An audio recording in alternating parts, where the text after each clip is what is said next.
Hello ladies and gentlemen, welcome to Journey with Marudu. இன்னைக்கு இந்த வீடியோல என்ன டாபிக் பார்க்க போறோம் அப்படின்னா IPL Indian premier league match. So இந்த மேட்சை பார்க்கறதுக்காக நிறைய பேர் வெயிட் பண்ணிட்டு இருக்காங்க, நிறைய ஃபேன்ஸ் இருக்காங்க. ஸோ நாளைக்கு வந்து ஃபர்ஸ்ட் மேட்ச் ஸ்டார்ட் ஆகுது, சிஎஸ்கே வர்சஸ் ஆர்சிபி. இந்த மேட்சை பார்க்கறதுக்காக நிறைய பேர் வந்து டிக்கெட் புக் பண்ண ட்ரை பண்ணியிருக்காங்க ஆன்லைன்ல. பட் நிறைய ஸ்கேம் நடக்குது அப்படின்னு சொல்றாங்க. அப்புறம் பிளாக்ல டிக்கெட்ஸ் நிறைய அதிக ரேட்டுக்கு விற்கிறாங்க அப்படின்னு சொல்றாங்க. ஃபார் எக்ஸாம்பிள் 2000 ருபீஸ் டிக்கெட் வாங்கிட்டு 7000 ருபீஸ்க்கும் 7000 ருபீஸ் டிக்கெட்டை வந்து 15,000க்கு அந்த மாதிரி விற்கிறாங்க அப்படின்னு சொல்றாங்க. இப்படி இருந்தா எலைட் பீப்புள்ஸ் மட்டும் தான் பார்க்க முடியும் போல இருக்கு. ஸோ நீங்க எதுக்குமே ஃபீல் பண்ணாதீங்க, உங்களுக்கு டிவி இருக்கு, ஸோ ஃப்ரெண்ட்ஸோட உட்காந்து பார்க்கலாம். நீங்க மதுரையில இருந்தீங்க அப்படின்னா எம்ஜிஆர் ஸ்போர்ட்ஸ் ஸ்டேடியம்ல வந்து ஃப்ரீயாவே வந்து பெரிய ஸ்கிரீன்ல லைவா வந்து மேட்ச் போடுறாங்க, டெலிகாஸ்ட் பண்றாங்க அப்படின்னு சொல்றாங்க. யாராவது மதுரையில இருந்தீங்க அப்படின்னா அதை வந்து நீங்க யூஸ் பண்ணிக்கிங்க, ஃப்ரீ தான், இதுக்கு எந்த பேவும் கிடையாது.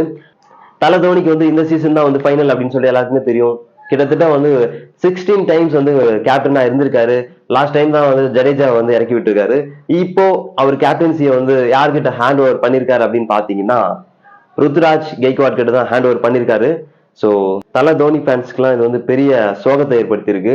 ஆனா தல தோனி ஒரு டிசிஷன் எடுக்கிறாரு அப்படின்னா அது கரெக்டா தான் இருக்கும். அவருடைய கேப்டன்சி வந்து ருத்ராஜ் கிட்ட ஹேண்ட் ஓவர் பண்ணிருக்காரு. அதுக்கு ரீசன் வந்து தல தோனி மாதிரி அவரும் வந்து காமா இருக்கிறதுனால, கொஞ்சம் லீடர்ஷிப் குவாலிட்டி அவர்கிட்ட இருக்கிறதுனாலதான் வந்து அவரு வந்து கேப்டனா போட்டுக்கலாம். ஃபார் எக்ஸாம்பிள் முன்னாடி கோலியை வந்து உருவாக்குனார் இல்லையா கேப்டனா போட்டு. ஸோ அந்த மாதிரி ருத்ராஜை வந்து உருவாக்கலாம் அப்படின்னு சொல்லிட்டு ஒரு டிசிஷன் எடுத்திருக்காரு.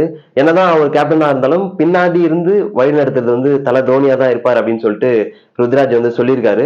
27 ஏஜ் தான் ஆகுது அப்படின்னு சொல்லிட்டு ருத்ராஜ் கெய்க்வாட வந்து சாதாரணமா நினைக்காதீங்க. அவர் வந்து ஒரு செழிப்பான ஓப்பனிங் பேட்ஸ்மேன், எல்லாருக்குமே தெரியும். தல தோனி வந்து ஒருத்தர் கேப்டனா மாத்துறாரு அப்படின்னா அது காரணம் இல்லாம இருக்காது.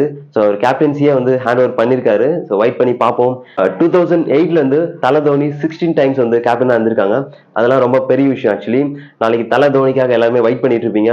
ஸோ சிஎஸ்கே வர்சஸ் ஆர்சிபி, எந்த டீமுக்கு நீங்க சப்போர்ட் பண்றீங்க அப்படின்னு சொல்லி கீழே கமெண்ட்ல சொல்லுங்க. இந்த முறையாவது ஆர்சிபி ஜெயிப்பாங்களா அப்படின்னு சொல்லிட்டு கமெண்ட்ல சொல்லுங்க. இந்த வீடியோவை உங்க ஃப்ரெண்ட்ஸுக்கு ஷேர் பண்ணுங்க. ஸோ நம்ம சேனலை சப்ஸ்கிரைப் பண்ணிடுங்க அண்ட் பெல் சிம்ல கிளிக் பண்ணிடுங்க. அப்பதான் நான் போடுற வீடியோ ரெகுலரா வரும்.